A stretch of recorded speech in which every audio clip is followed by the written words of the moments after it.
আজ ৪৯তম BCS preliminary পরীক্ষা।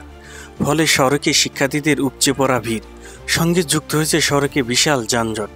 এরই মধ্যে শুক্রবার সকাল থেকে রাজধানীতে অবিরাম বৃষ্টি আর তীব্র জ্যামের মধ্য দিয়েই যখন একটু একটু করে চলছিল বাস, সিএনজি সহ অন্যান্য যানবাহন, ঠিক তখনই বাইতুল্লাহ মোকাররম দক্ষিণ গেট এলাকায় সড়ক অবরোধ করে সমাবেশ করে জামাত ইসলামী।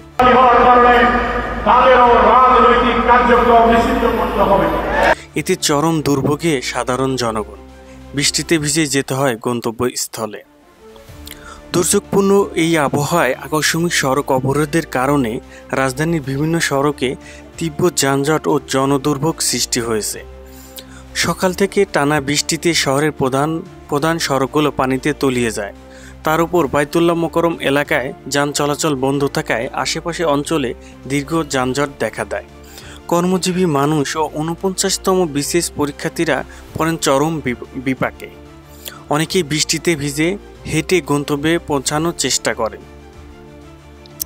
জামাত ইসলামী তাদের ৫ দফা দাবিতে এই সমাবেশ আয়োজন করেছে বলে জানা যায়।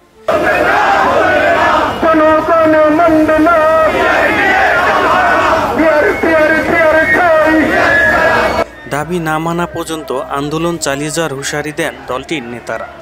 তবে এই পরিস্থিতিতে সাধারণ মানুষ ক্ষোভ প্রকাশ করেছে। তারা বলেন, বৃষ্টি, জলবদ্ধতা আর যানজটে আমরা এমনিতেই বিপর্যস্ত। এর মধ্যে সড়ক অবরোধ করে সমাবেশ করা মানে মানুষের দুর্ভোগ আরও বাড়ানো।